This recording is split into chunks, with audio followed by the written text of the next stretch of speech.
Now that you've learnt about the products and services offered by AWS, let us talk about designing cloud architecture.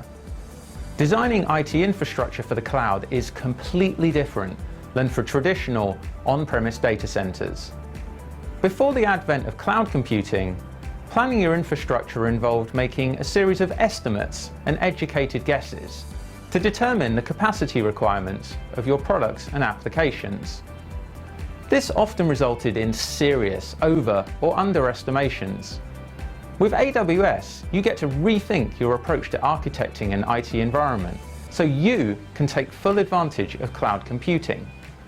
This lesson covers how cloud has brought in an entirely new way to build IT environments and how one can achieve it using the AWS recommended best practices.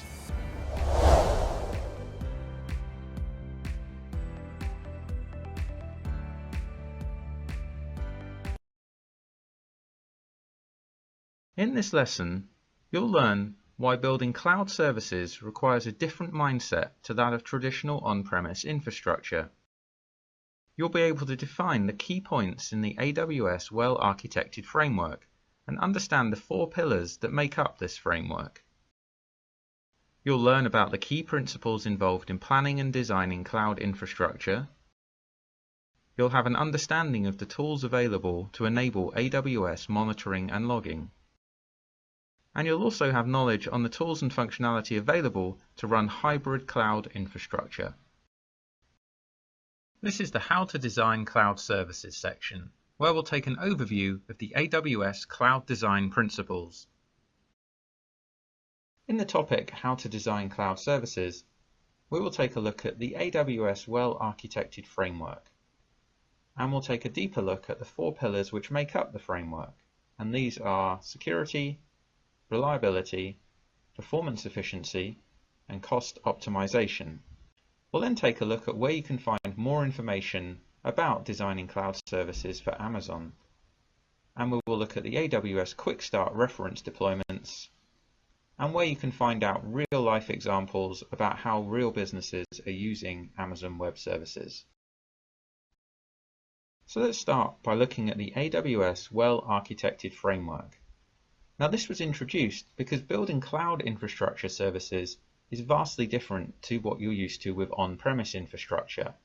So AWS created this framework to help you understand the pros and cons of decisions you make while building systems on AWS. The AWS framework documents a set of foundation questions that allow you to understand if a specific architecture aligns well with cloud best practices. And there's 5 principles it helps you with. The first of which is stop guessing your capacity needs, test systems at production scale, lower the risk of architecture change, automate to make architecture experimentation easier, and allow for evolutionary architectures. And we'll take a look at each of these in greater detail. So firstly, let's take a look at stop guessing your capacity needs. Now, imagine you're designing a brand new application for your business. All the infrastructure decisions you will make are made using estimates, which are basically guesses. If you overestimate, you might end up buying too much hardware and have a fleet of expensive idle resources. Conversely, you might underestimate and have to deal with the performance implications of limited capacity. With cloud computing, these problems go away, as AWS helps you eliminate the guesswork in your infrastructure capacity needs. You can use as much or as little capacity as you need and scale up and down automatically depending on your demand.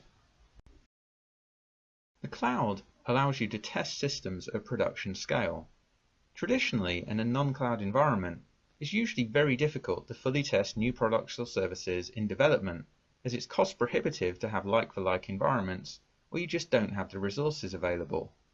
Personally, I've lost count how many projects I've worked on when things have gone wrong as soon as the product's gone live, due to insufficient testing. With the cloud, you can duplicate environments on demand, and when you've completed your testing, just shut them down, and you only have to pay for the time the test environment was up and running. So you can test fully before you go live in production. AWS allows you to lower the risk of architecture change, as you can automate the creation of test environments. so you can emulate your production configurations and carry out testing against comparable environments. You can also remove testing bottlenecks where various teams are lining up to use your test environments. As with AWS, you can cheaply spin up as many test environments as you need and ensure that all the production changes have been sufficiently tested. You can automate to make architecture experimentation easier. If you need to make a change to production but not sure what the impact will be, well, you can automate the creation and replication of your systems at low cost and low effort to test these changes. You can then audit the impact, and then, if necessary, you can revert the changes and try again. With AWS, you can allow for evolutionary architectures.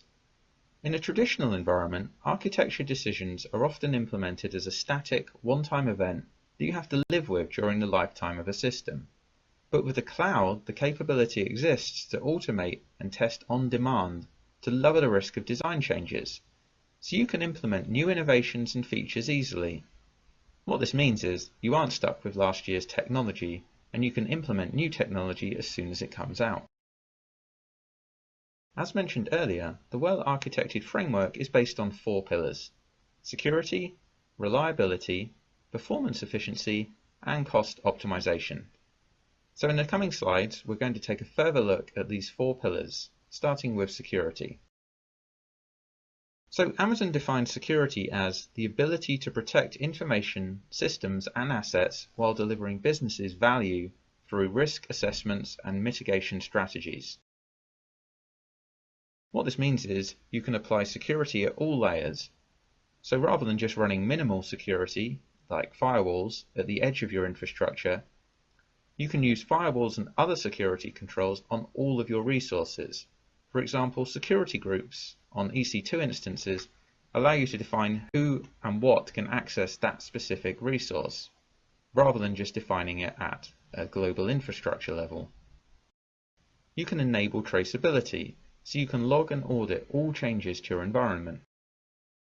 You can automate responses to security events, so you can monitor and automatically trigger alerts depending on your needs. You can focus on sharing your system. The AWS Shared Responsibility model allows you to focus on securing your application, data, and operating systems, whilst AWS secures your infrastructure and services. And you can automate security best practices. AWS allows you to create and save a custom baseline image of a virtual server, and then you can use that image to automatically launch new servers. This way you can ensure that all new resources adhere to your security standards. So I just briefly mentioned the AWS Shared Responsibility model. Now we take a look at this in more depth in a later lesson. But what it means is that the AWS Shared Responsibility model allows AWS customers to focus on using services to accomplish their security and compliance goals, because AWS physically secures the infrastructure that supports your cloud services. So if you look at this diagram, you can see it split into 2. Security measures that the cloud service provider implements and operates is the security of the cloud, and that's the responsibility of AWS. Then there's the security measures that the customer implements and operates, and this is related to the security of customer content and applications that make use of the AWS services. And this is security in the cloud, and this is the responsibility of you. So let's take a look at security in the cloud. And this is composed of 4 areas: data protection, privilege management, infrastructure protection, and detective controls. Let's start with data protection. Before architecting any system, practices that ensure security should be in place. With data protection, these are categorizing data based on levels of sensitivity, granting least privilege while still allowing users to perform their work, and encryption to protect your sensitive data. If you're storing customer credit card data, obviously this needs to be categorized as sensitive and it needs to be encrypted. But log files from a daily maintenance task wouldn't need this level of security. Now there's a number of tools AWS offers to assist you with this. AWS makes it easy to encrypt data and manage keys and key rotation using IAM and Key Management Service. You can perform detailed logging using CloudTrail, And AWS offers resilient storage systems like Amazon S3, which has 11 nines of durability. Now, 11 nines of durability means that if you store 10,000 objects with Amazon S3, on average, you can expect to incur a loss of a single object once every 10 million years. So in other words, you're not going to lose many files. And finally, AWS offers versioning and lifecycle management, again with S3, so you can protect against accidental deletes or file overwrites. Now, a central part of any information security program is privilege management, so that you can ensure that only authorized and authenticated users are able to access your resources, and that they can only access them in a way that is acceptable. For example, if a user needs access to a resource, don't just give them admin or read-write permissions by default, because they might actually only need read-only access. Now, to control your privilege management, you need to have a few things in place. The first of which is an access control list. And this is a document that needs to be maintained which lists access permissions attached to an object. So if you have some particular documents, you need to define what access is allowed to it. Then you have role-based access controls, and this defines the permissions for a particular end user's role or function. So an administrator would obviously need administrator access to various resources, but a regular end user might only need read-only access. So you need to define which roles have which permissions. Then there's password management, and this includes complexity requirements and change intervals. So you define how often people need to change their passwords and how complex they need to be. Now, Amazon helps you with all this with the Identity and Access Management, or IAM, service. And this is the primary service used to control access to AWS services and resources. We cover IAM in huge detail in a later lesson, but briefly, it allows you to apply granular policies which assign permissions to users, groups, roles, or resources. And you can also control the password strength using this, as well as federation with your existing directory services, such as Microsoft Active Directory. You also need to protect your infrastructure, and to do this it's recommended to have multiple layers of defense and also multi-factor authentication to meet best practices with industry or regulatory obligations. Now, Amazon allows you to do this by implementing stateful or stateless packet inspection, either using AWS native technologies or by using partner products and services available through the AWS Marketplace. Amazon Virtual Cloud, VPC, enforces boundary protection and monitoring points of ingress and egress, and then there's CloudTrail and CloudWatch, which provides comprehensive logging, monitoring, and alerting. You should always have detective controls in place so you can detect or identify security breaches. This needs to happen so you can provide both a quality support process and meet compliance obligation. And by a quality support process, I mean one in which when you have a problem, you're committed to finding out the root cause and actually resolving the issue rather than just saying, oh, we think it was that, let's hope it doesn't happen again. I mean, I know I've worked for some places like that, and it's certainly not a quality support process. AWS helps you with your detective controls by providing these services. AWS CloudTrail is a service that logs API calls, so you can find out the identity of callers, the time of calls, source IP addresses, and things like that, so you can find out who is doing what and when. Amazon CloudWatch is a monitoring service for AWS resources, so you can log EC2 CPU usage or network activity, and you can use CloudWatch with many different services like RDS, EBS, and more. You can also set up alarms, so you can be notified when certain things happen. AWS Config is an inventory and configuration history service that provides information about the configurations and changes in infrastructure over time. With Amazon S3, you can see data access auditing, so you can find out who's been accessing your S3 data and when they did it and when. And Amazon Glacier, you can use the Vault Lock feature to preserve mission-critical data with compliance controls that are designed to be auditable for long-term retention. The next pillar is reliability, and Amazon defines this as the ability of a system to recover from infrastructure or service failures, dynamically acquire computing resources to meet demand, and mitigate disruptions such as misconfigurations or transient network issues. With reliability in the cloud, there's a number of things to look at. Firstly, you can test recovery procedures. Cloud infrastructure means you can test how your system fails, and you can validate your recovery strategy. Places I've worked at in the past, disaster recovery was a big event. It was only done annually, it took months of preparation, it involved working a whole weekend and then some, and was also incredibly disruptive to the business. Imagine being able to duplicate your production environment and test failure and failover whenever you want. You can automatically recover from failure with the cloud. Monitoring a system for a key performance indicator, or KPI, you can automatically trigger automated recovery processes when a threshold is breached. You can scale horizontally to increase aggregate system availability. Using multiple small resources instead of one large resource will reduce your single points of failure. And also, you can stop guessing capacity. Gone are the days of using lack of memory or not enough CPU as a failure for a resource. With the cloud, you can scale as and when you need to, so you can't blame badly estimated capacity as the reason for reliability issues. Now, reliability in the cloud is composed of three areas. These are foundations, change management, and failure management.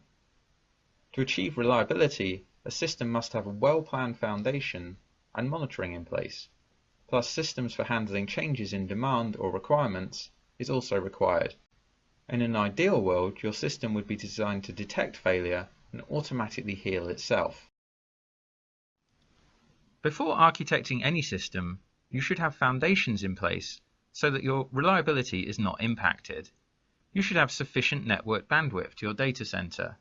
You should have sufficient compute capacity. Your staff should be trained in the areas they need to be, and you should have support contracts with your vendors. With AWS, network bandwidth and compute capacity is already taken care of. AWS also offers a range of support contracts to help you with issues and a range of training courses for your staff. Change management is a critical part.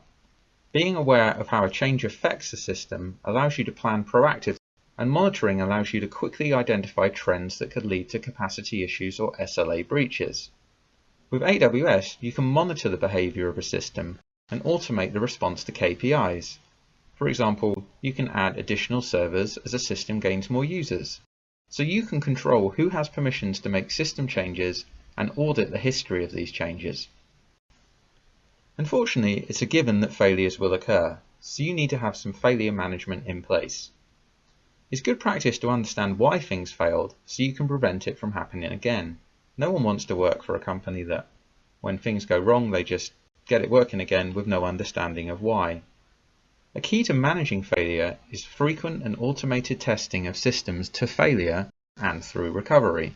Ideally, you do this on a regular schedule and also after you've made significant system changes. Now, Amazon allows you to do this with a few products. Firstly, AWS CloudFormation. This allows you to launch temporary copies of whole systems at very low cost, so you can use automated testing to verify your recovery processes. You can use CloudWatch to set up automation to react to monitoring data that indicates a failure. And you can store all your data on Amazon S3 buckets for future use. The next pillar is performance efficiency, and Amazon defines this as the ability to use computing resources efficiently to meet system requirements and to maintain that efficiency as demand changes and technologies evolve. So what does this mean? Well, performance efficiency in the cloud means you can democratize advanced technologies. AWS provides products such as NoSQL or media transcoding or even machine learning as a service. So rather than your IT team having to learn how to host and run these new technologies, AWS does it for you. You can go global in minutes. AWS allows you to easily deploy your systems in multiple regions around the world with just a few clicks of your mouse. So this leads to lower latency for your customers. You can use serverless architectures in the cloud, which remove the need for you to run and maintain servers to carry out traditional compute activities. For example, storage services can act as static websites, which remove the need for web servers. And you can also use serverless technologies such as Lambda or Elastic Beanstalk. And you can also experiment more often, With virtual and automatable resources, you can quickly carry out comparative testing using different types of instances, storage, or configuration. So performance efficiency in the cloud is composed of 4 areas: compute, storage, database, and something called space-time trade-off. And let's take a look at each of these. With the cloud, finding the optimal server configuration for a product will vary based on application design, usage patterns, and configuration settings. Traditional IT infrastructure requires making estimates in advance, which can lead to incorrect server configurations and lower performance efficiency. AWS is virtualized, so you can quickly change the EC2 server configuration to increase its performance efficiency. It may be optimal to run serverless computing. For example, AWS Lambda allows you to execute code without running an instance, and Elastic Beanstalk allows you to run web applications in a similar manner. From an operational standpoint, you should have monitoring in place to notify you of any degradation in performance.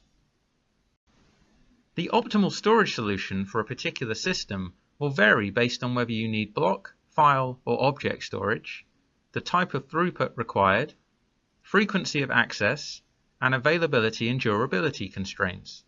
Well-architected systems use multiple storage solutions and enable different features to improve performance. In AWS, storage is virtualized and is available in a number of different types. This makes it easier to match your storage methods more closely with your needs, and also offers storage options that are not easily achievable with on-premise infrastructure. For example, Amazon S3 is designed for 11 nines durability and provides a variety of storage classes for your different data categories, like Glacier for archived data. EBS and EFS offer numerous options for your EC2 instances based on the level of performance you require from your storage. The optimal database solution for a particular system can vary based on requirements for consistency, availability, partition tolerance, and latency. Many systems use different database solutions for various subsystems and enable different features to improve performance. Selecting the wrong database solution and features for a system can lead to much lower performance efficiency. Now, for database usage, you need to be able to monitor them, test them, and also you need to have some database platform knowledge. But Amazon makes this much easier for you, as it provides a suite of Amazon Relational Database Services, which are fully managed relational databases. For example, Amazon DynamoDB is a fully managed NoSQL database that provides single-digit millisecond latency at any scale. Amazon Redshift is a managed petabyte-scale data warehouse that allows you to change the number or type of nodes as your performance or capacity needs change. You can also make use of Aurora or AMIs, where you install your own databases from templates. So what is the space-time trade-off? Well, you can think of space as memory or storage, and you can think of time as the processing time or the compute time to complete a task. So when you're architecting solutions, there's always a series of trade-offs, where it might be better to have more memory or storage to reduce the processing time, or maybe you're happy to sacrifice the processing time in order to reduce your memory or storage requirements. AWS gives you the option to maximize one or the other. For example, you could launch your systems globally, so you're increasing space and memory, so that they're closer to the end users in order to reduce latency, or the time. But whatever resource you use, you need to have monitoring in place to notify you of any degradation in performance. And the final pillar of the well-architected framework is cost optimization. This is defined as the ability to avoid or eliminate unneeded cost or suboptimal resources. AWS Cloud has a number of ways you can provide cost optimization. Firstly, you can transparently attribute expenditure, as the cloud makes it easy to identify the costs of a system and attribute IT costs of individual business owners, so those owners will have an incentive to optimize their resources and reduce costs. You can use managed services to remove the operational burden of maintaining servers for tasks such as sending email or managing databases. You can trade capital expense for operating expense. Instead of investing heavily in data centers and servers before you know how you're going to use them, with AWS, you pay only for the computing resources you consume when you consume them. Also, AWS allows you to achieve higher economies of scale because they can buy way more servers and hardware than you could ever imagine, so it's much cheaper to use their hardware than buy your own. You should also stop spending money on data center operations. AWS has the heavy lifting of racking, stacking, and powering servers, so you can focus on your customers and business projects rather than on your IT infrastructure. Cost optimization in the cloud is composed of 4 areas: match supply and demand, cost-effective resources, expenditure awareness, and optimizing over time. Matching supply to demand will deliver the lowest costs for a system, but you'll need to be able to provide sufficient extra capacity to cope with demand and failures. In AWS, you can automatically provision resources to match demand. Auto-scaling, time-based and event-driven and queue-based approaches allow you to add and remove resources as needed. Monitoring tools and regular benchmarking can help you achieve much greater utilization of your resources. Using the appropriate instances and resources for your system is key to cost savings. For example, a reporting process might take 5 hours to run on a smaller server, but a larger server that is twice as expensive might be able to do it in just 1 hour. Both jobs give you the same outcome, but the smaller server will incur more costs over time. But to be able to find out these things, you need to have monitoring of expenditure in place and also regular benchmarking. AWS helps you with this. AWS Trusted Advisor goes through your resources and tells you where you can make savings. You can use on-demand instances, so you only pay for compute capacity by the hour with no minimum commitments required. Or you could use reserved instances, which allow you to reserve capacity and offer savings of up to 75% off on-demand pricing. And with spot instances, you can bid on unused EC2 capacity at significant discounts. You can also take advantage of managed AWS services, such as RDS or DynamoDB, which can also lower your costs. AWS and its virtually unlimited on-demand capacity requires a new way of thinking about expenditures. So you need to have a different way of budgeting, and you need to understand your business unit's usage. To do this, you can use cost allocation tags to categorize and track your AWS costs for AWS resources, such as EC2 or Amazon S3. And AWS generates a cost allocation report with your usage and costs aggregated by your tags. So you can set up tags for each of your business categories and units. This increased visibility of costs makes it easier to identify resources or projects that are no longer generating value and should be decommissioned. Billing alerts can be set up to notify you of predicted overspend, and the AWS Simple Monthly Calculator allows you to calculate data transfer costs. And you can set up SNS alerts so you can be notified when certain resources or cost breaches occur. Optimizing over time is an important strategy to reduce your costs associated with your cloud environment. AWS is always releasing new products and services. As such, you need to reassess your existing setup to see if it's the most cost-effective. For example, rather than running a database on an EC2 instance, it might be cheaper to run an Amazon RDS database. Or Lambda might be more cost-effective than EC2. But where do you find out more information about these new products and services from Amazon? Well, the first place to look for any new architecture guide is the AWS Architecture Center. This is a resource that provides you with the guidance and application architecture best practices to build highly scalable and reliable applications in the cloud. Here you'll find the AWS Reference Architectures. The AWS Reference Architecture datasheets provide architectural guidance to help you build an application on the AWS cloud. You'll find datasheets that include a description of how each service is used, plus visual representations of the application architecture.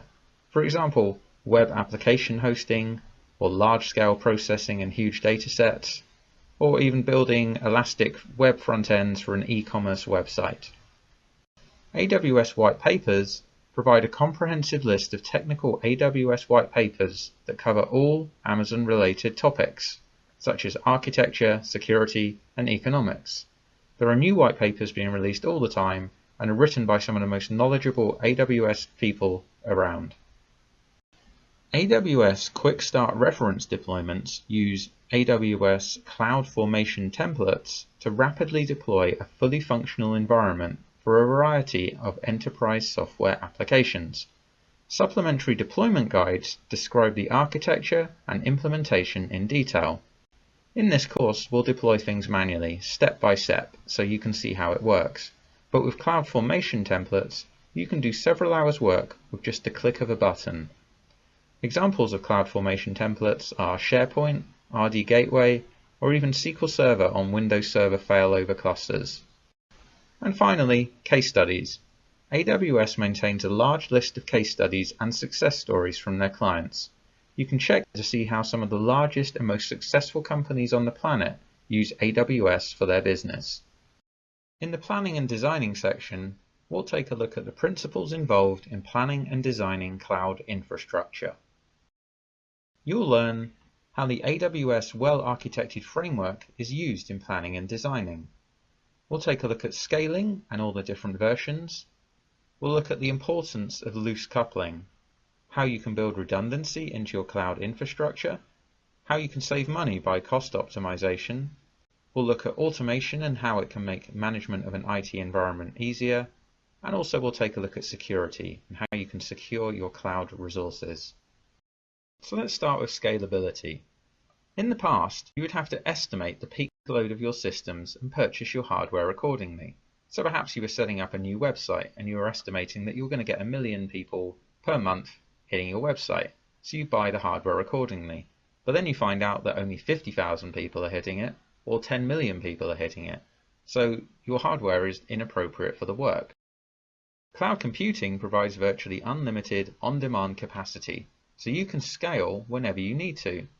To do this, your designs need to be able to seamlessly take advantage of these resources.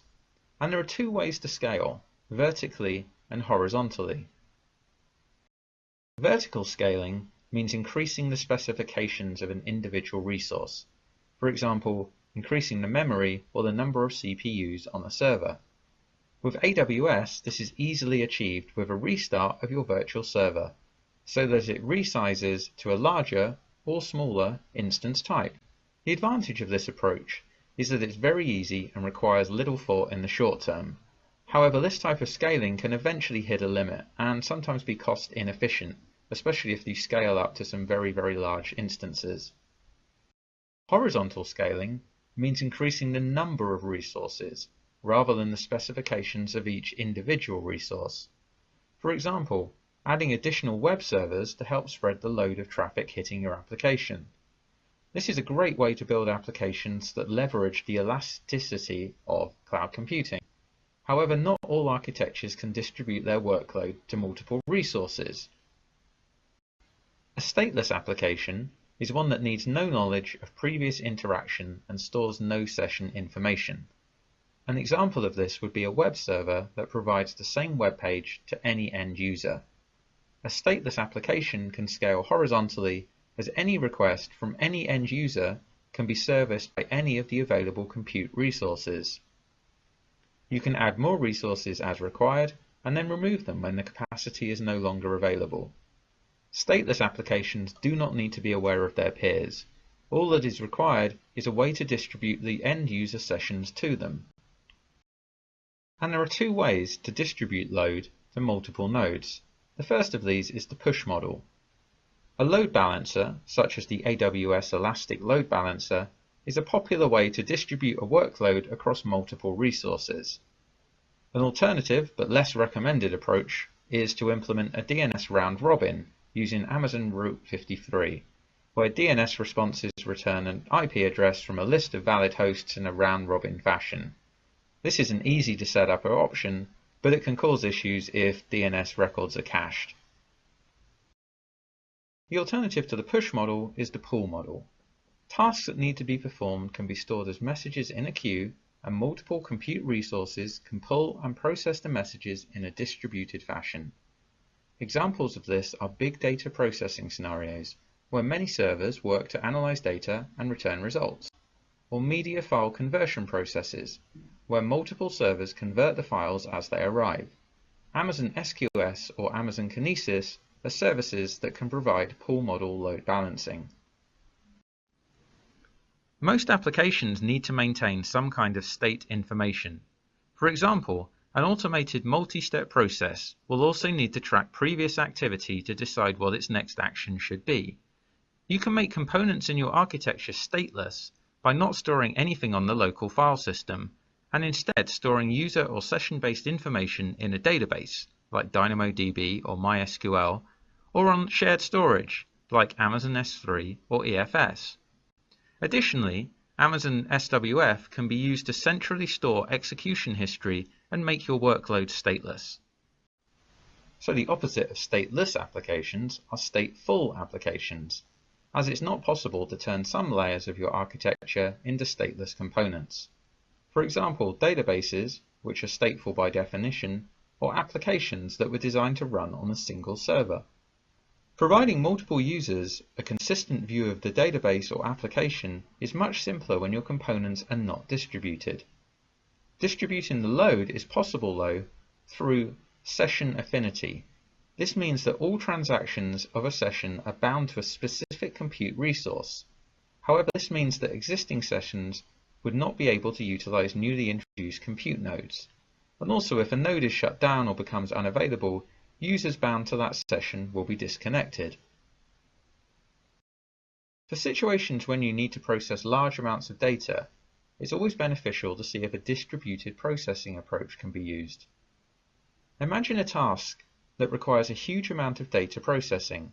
If it was to run on a single compute resource, it would max out the resources and take a long time to complete. If you can divide the task into smaller fragments of work, then each of the tasks can be executed across a larger set of compute resources. Examples of this are the AWS Elastic MapReduce service, which allows you to run Hadoop workloads across multiple EC2 instances, or Amazon Kinesis allows you to run multiple shards of data on EC2 or Lambda resources for real-time processing of streaming data. The concept of disposable resources is completely new with cloud computing, as cloud computing completely changes the mindset of an IT infrastructure environment. Traditional environments involved purchasing hardware up front and required manual configuration of the software, network, etc. Whereas with cloud computing, all infrastructure is temporary or disposable. You can launch new instances when you need them and get rid of them when you are done. Automate compute resource initiation is a way to speed up the creation of new environments. AWS has plenty of features to make new environment creation an automated and repeatable process, and there's 3 options available which we'll look at in the coming slides: bootstrapping, golden images, and a hybrid approach. Bootstrapping means you can take a newly launched AWS resource with its default configuration and then execute automated scripts to install software or copy data to bring that resource to a required state. So you could launch an EC2 instance and copy data on so that it becomes a web server. Scripts can be parameterized so that different environments, production or development, can be initiated easily. With AWS, bootstrapping can be achieved with your own scripts, Chef or Puppet, ops work, lifecycle events, or CloudFormation. Golden images mean you take snapshots of your EC2 instances or RDS instances or even EBS volumes, and they can be used to launch new instances. These EC2 instances can also be customized and saved as AMIs, Amazon Machine Images, and then you can launch as many instances as you want from this template. If you have an on-premise virtualized environment, you can also use AWS VM Import-Export to create your own AWS AMIs. The hybrid approach makes use of both bootstrapping and golden images. You can launch new instances from a golden image, but then bootstrap to configure other actions. Basically, with AWS, you are only restricted by your imagination or coding skills. AWS assets are programmable, so you can apply all these techniques and principles that we've just talked about to entire environments and not just individual resources, so you can completely rethink the way you work your IT infrastructure. Automation is a big part of planning and designing cloud infrastructure. AWS allows you to reduce the level of manual interaction in your environment. Using automation, you can react to a variety of events without having to do anything. Let's take a look at some examples. AWS Elastic Beanstalk. Developers can upload their code, and the Beanstalk service automatically handles resource provisioning, auto-scaling, load balancing, and monitoring. EC2 Auto Recovery. In some situations, you can use auto recovery to automatically recover an EC2 instance if it becomes impaired.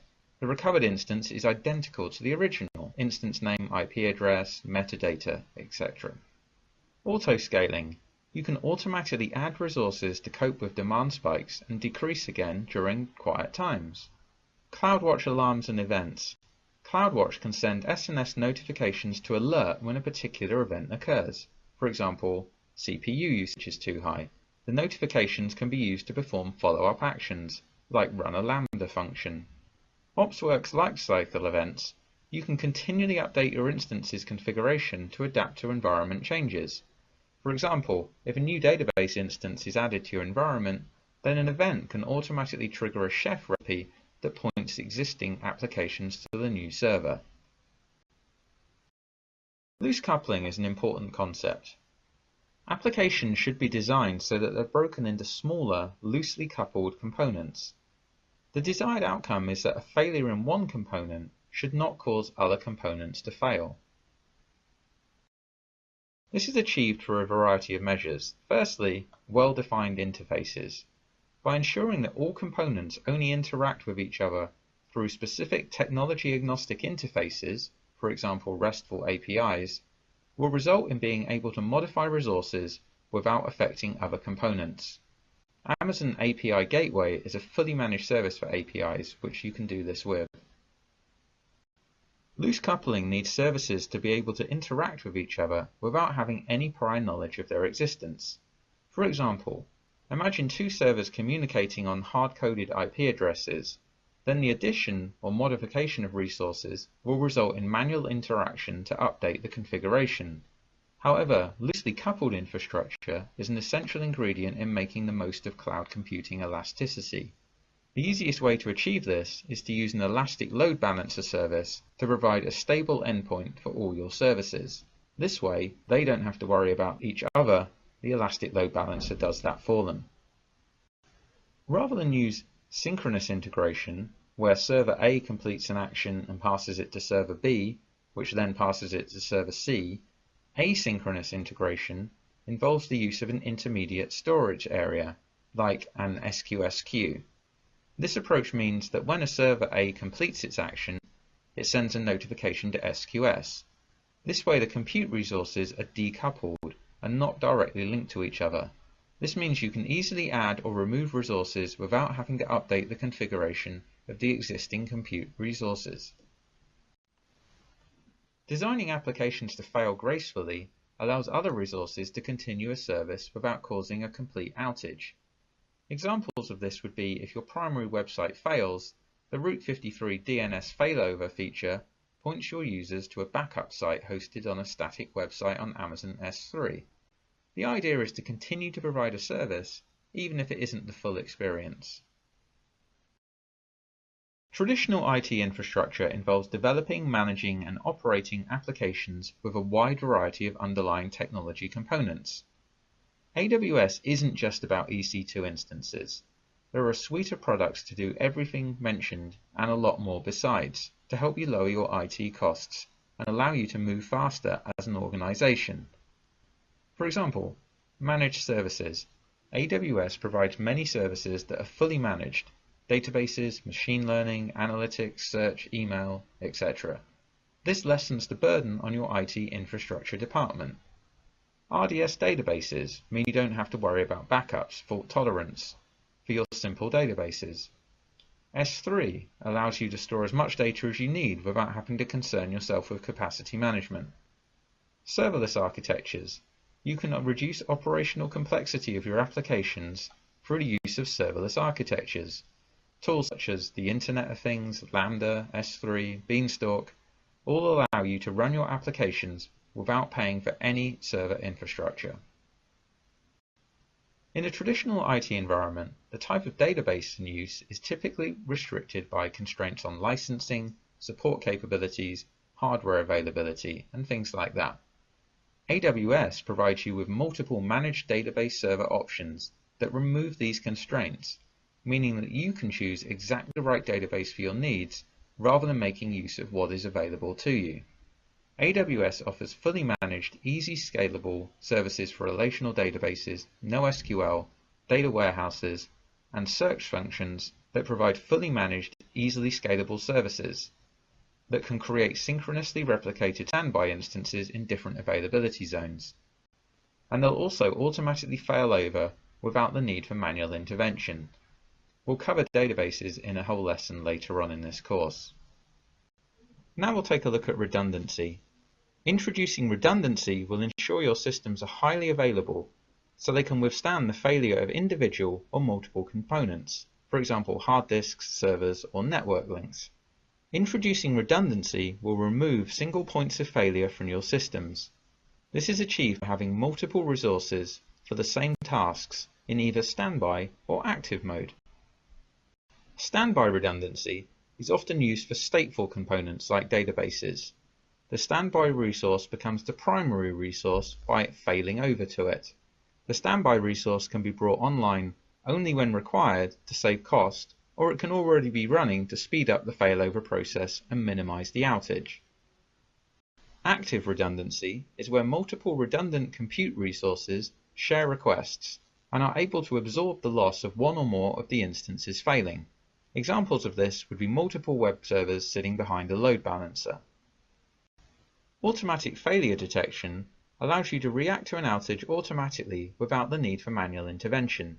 Services like Elastic Load Balancer and Route 53 let you configure health checks so you can automatically route traffic to healthy resources. For example, setting up a health check to test for a HTTP 200 response, which means OK, would allow AWS to know if a node is healthy or not. Services such as OpsWorks, Elastic Load Balancer, and EC2 Auto Recovery will let you replace unhealthy resources with brand new healthy ones. Durable data storage is an important part of planning your cloud resources. Replicating your data to other sites or resources will protect its availability and integrity.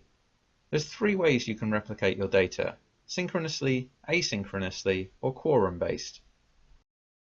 Synchronous replication ensures that your data has been durably stored on both the primary and replication locations.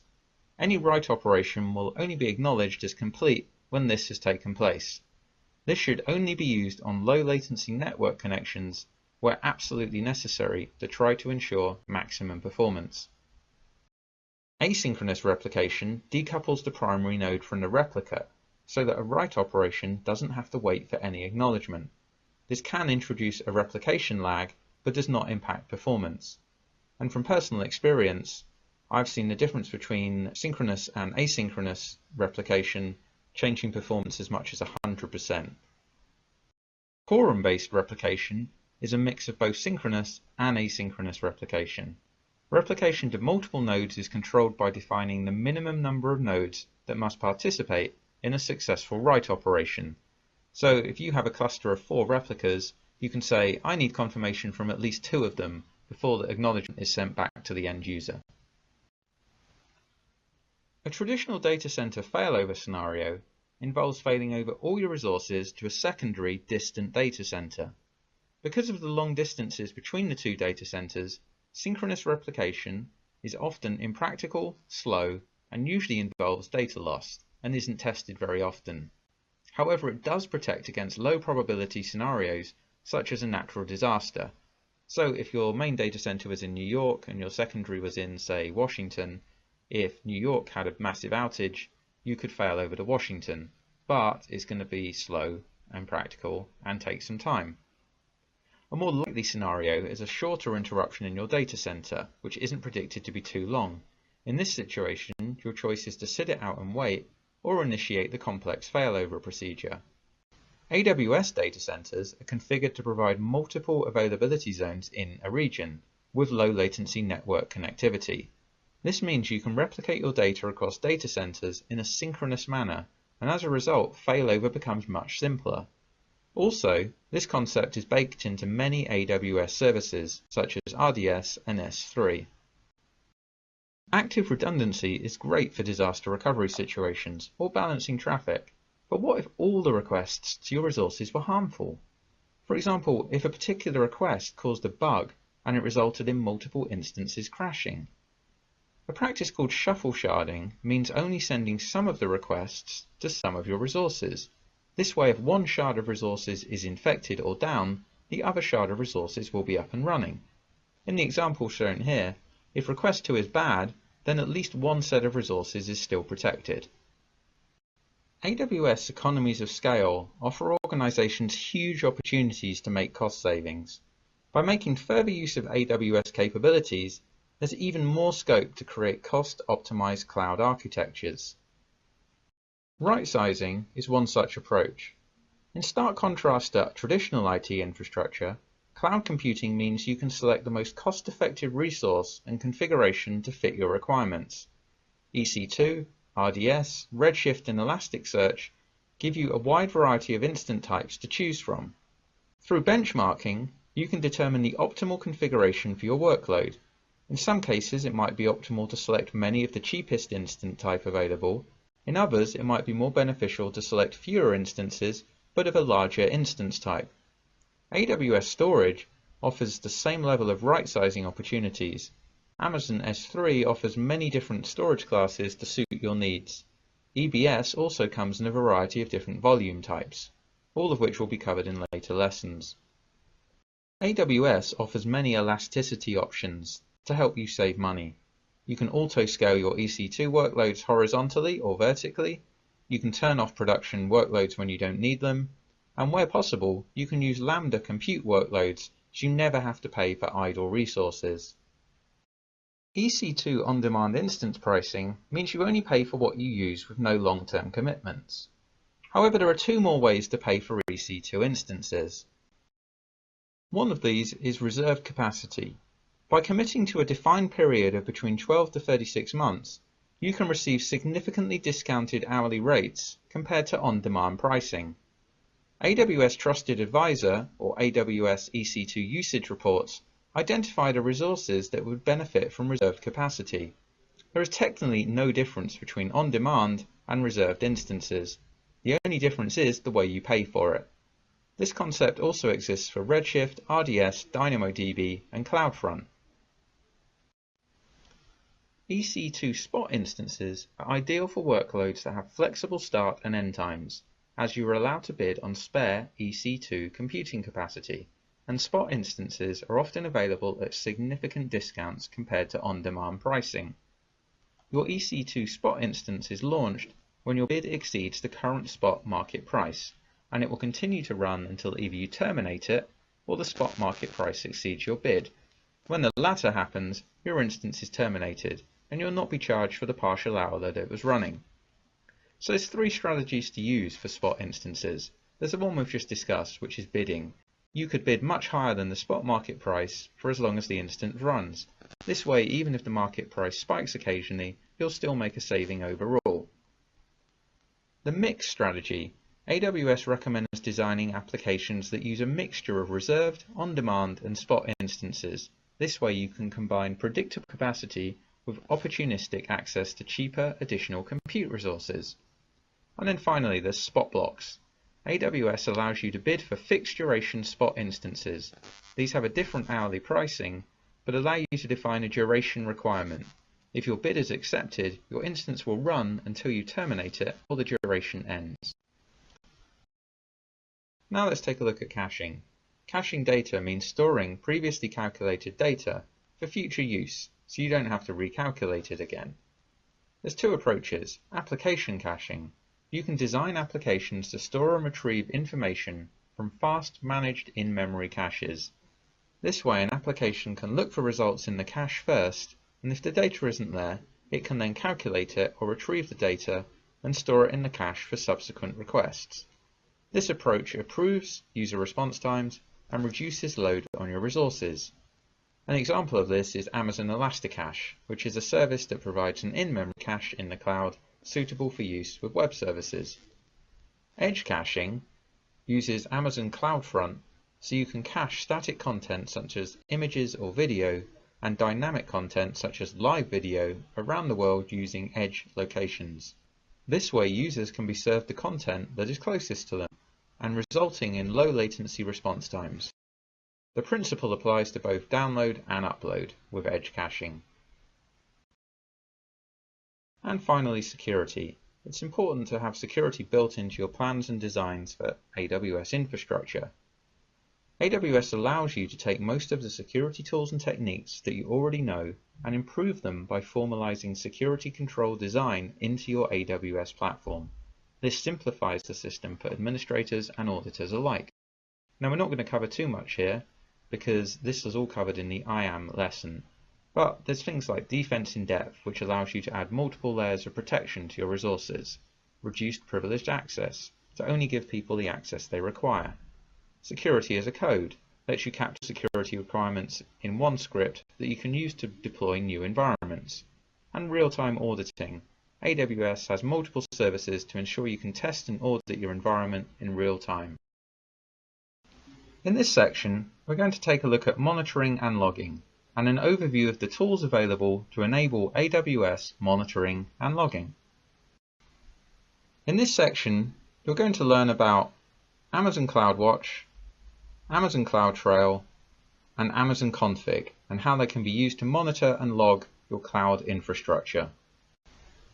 So Amazon CloudWatch monitors your Amazon Web Services resources and applications in real time in a particular region. It collects and tracks metrics, it uses alarms to send notifications, and you can automatically make changes to monitored resources based on defined rules. Amazon CloudWatch events deliver a stream of system events which alert about changes to AWS resources. Alerts can be sent to services such as AWS Lambda, Amazon SNS, Amazon SQS, and Amazon Kinesis streams. For example, you can monitor the CPU usage and disk reads and writes of your EC2 compute cloud instances. Then you can use this data to determine whether you should launch additional instances to handle the increased load. You can also use this data to stop underused instances and save money. You can also use CloudWatch events to schedule events, such as a snapshot creation or an instance reboot. In addition to the monitoring with the built-in metrics that come with AWS, you can monitor your own custom metrics to enable system-wide visibility into resource utilization, application performance, operational health, and even cost. You can use Amazon CloudWatch logs to monitor, store, and access your application or system logs from Amazon EC2 instances, AWS CloudTrail, or other sources. You can then retrieve the associated log data from CloudWatch logs. So CloudWatch has a number of limits for metrics, events, and logs. Now, I'm not going to go into all of them because there's quite a lot, but some of the key ones are: you get 10 CloudWatch metrics per customer per month for free, as well as 10 alarms per customer per month for free, 1 million API requests, 1,000 Amazon SNS email notifications. There's also no limit on the number of custom metrics you can create. You can create up to 5,000 alarms per AWS account, and your metric data is kept for 2 weeks. AWS CloudTrail is a web service that records AWS API calls for your account. The recorded information includes the identity of the API caller, the time of the API call, the source IP address of the API caller, and other request parameters. CloudTrail also stores and delivers log files to you, and it provides a history of AWS API calls for your account. CloudTrail provides increased visibility, so you can answer questions such as: what actions did a given user take over a given time period? Or for a given resource, which user has taken actions on it over a given period of time? What is the source IP address of a given activity? And which activities failed due to inadequate permissions? So CloudTrail will help you when auditors come asking questions, or if you're trying to solve a problem. It also offers durable and inexpensive log file storage. CloudTrail uses Amazon S3 for log file storage, so log files are stored durably and inexpensively. You can also use Amazon S3 lifecycle configuration rules to further reduce storage costs. For example, you can define rules to automatically delete old log files or archive them to Amazon Glacier for additional savings. CloudTrail is a fully managed service, so no installation required. You turn on CloudTrail for your account in the AWS Management Console, and it will start creating CloudTrail log files in an Amazon S3 bucket that you specify. You get notifications for log file delivery. CloudTrail uses the Amazon Simple Notification service so that you can be notified when a new log file is delivered or when a specific event has occurred. Also, companies such as Splunk, Sumo Logic, or Loggly offer integrated solutions to analyze your CloudTrail log files. CloudTrail can also be configured to aggregate log files across multiple accounts and regions, so that log files are delivered to a single S3 bucket. CloudTrail automatically encrypts all log files delivered to the specified S3 bucket by using the Amazon S3 server-side encryption, SSE. You can also further secure your log files using the AWS Key Management Service. You can also validate the integrity of your CloudTrail log files. So if you're concerned that an admin user is trying to cover up his tracks by deleting entries from the log files, you can see whether the log files are unchanged, modified, or have been deleted since CloudTrail delivered them. AWS Config is a fully managed service that provides you with an AWS resource inventory, configuration history, and configuration change notifications.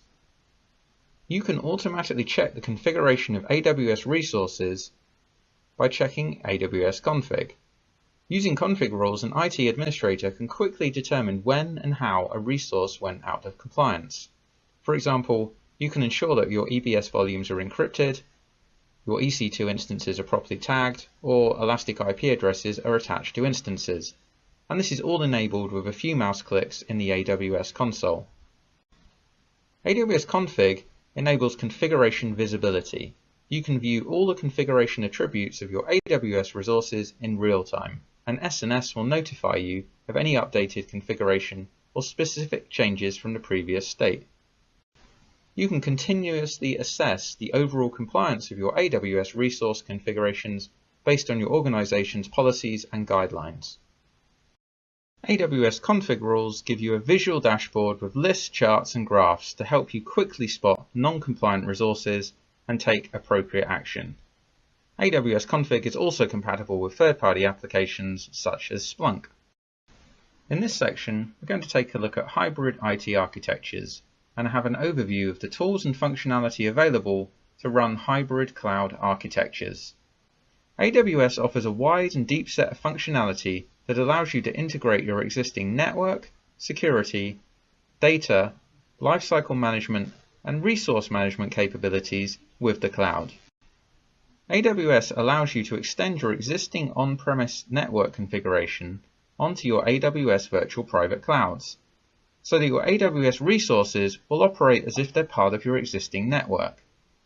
You can do this using Amazon Virtual Private Cloud, VPC, which is a logistically isolated network in the Amazon cloud that gives you complete control over your virtual networking environment.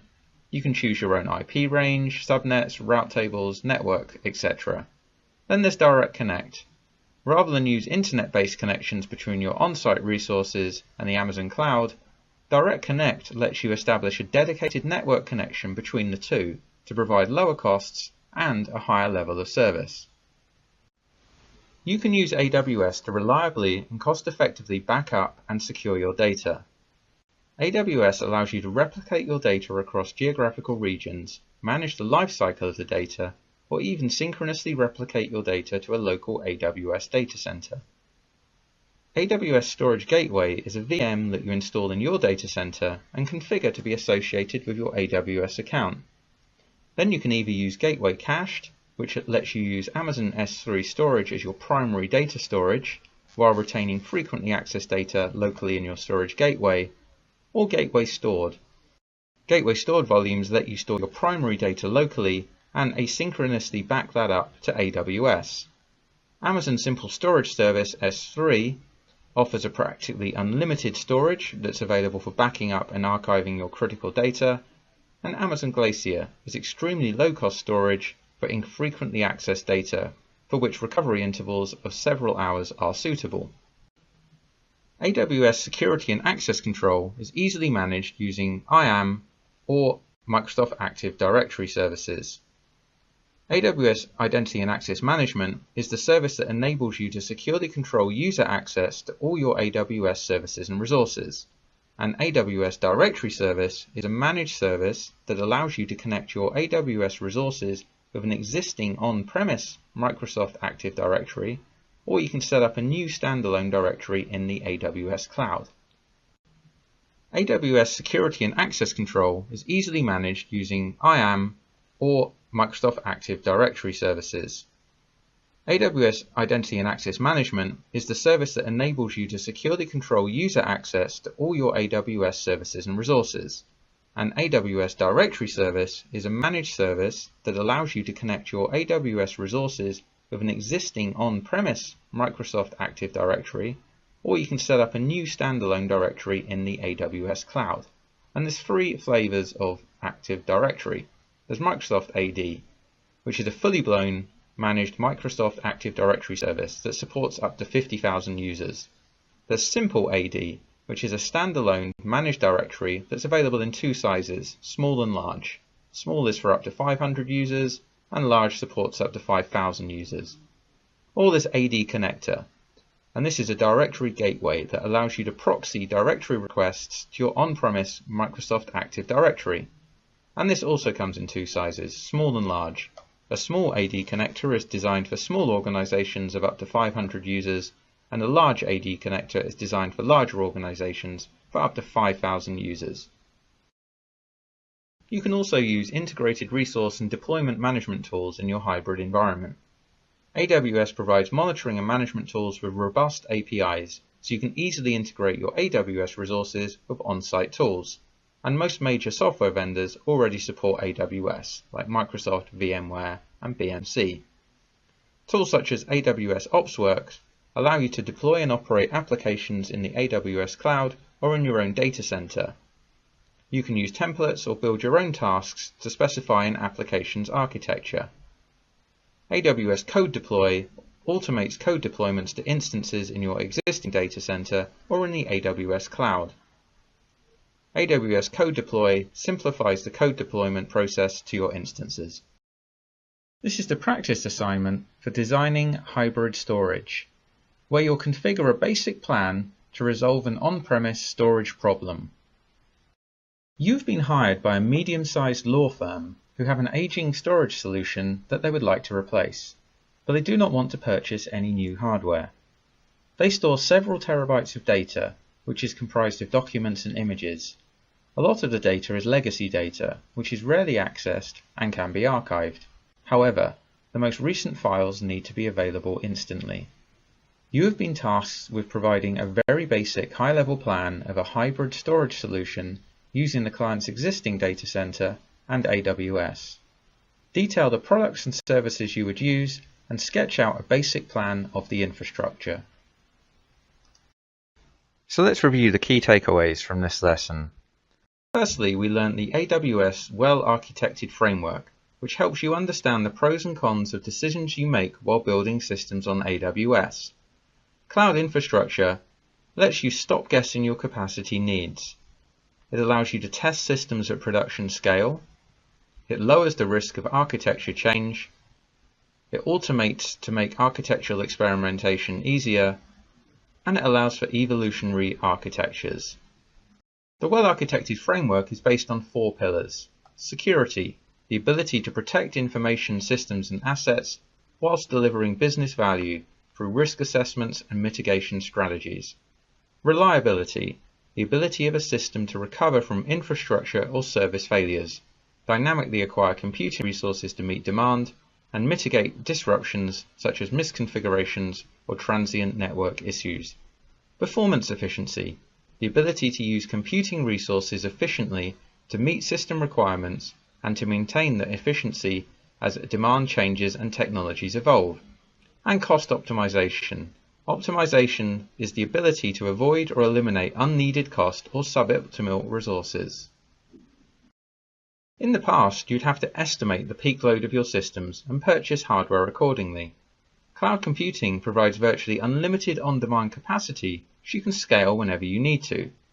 AWS has plenty of features to make new environment creation an automated and repeatable process. Applications should be designed so they're broken into smaller, loosely coupled components. AWS allows you to make most of the security tools and techniques you already know and improve them by formalizing security control design into your AWS platform. You can introduce redundancy so that single points of failures from your system are removed. And AWS economies of scale offers organizations huge opportunities to make cost savings. We looked at Amazon CloudWatch, how it will monitor your AWS resources and applications in real time and collect and track metrics and send alarms and notifications. We looked at CloudTrail, a web service that records AWS API calls for your account and stores and delivers this information for you. And AWS Config, it's a fully managed service that provides you with an AWS resource inventory, configuration history, and configuration change notifications. We looked at hybrid technologies, so how you can link your existing on-premise data center with the Amazon Web Services cloud. You can extend your existing on-premise network configuration onto your AWS Virtual Private Cloud so that your AWS resources operate as if they're part of your existing network using Direct Connect and VPC. Data integration and lifecycle management is achieved through Storage Gateway, Amazon Simple Storage Service, and Amazon Glacier. IAM is used to control your identity and access management, so you can secure your AWS resources. And you can use OpsWorks and CodeDeploy for integrated resource and deployment management.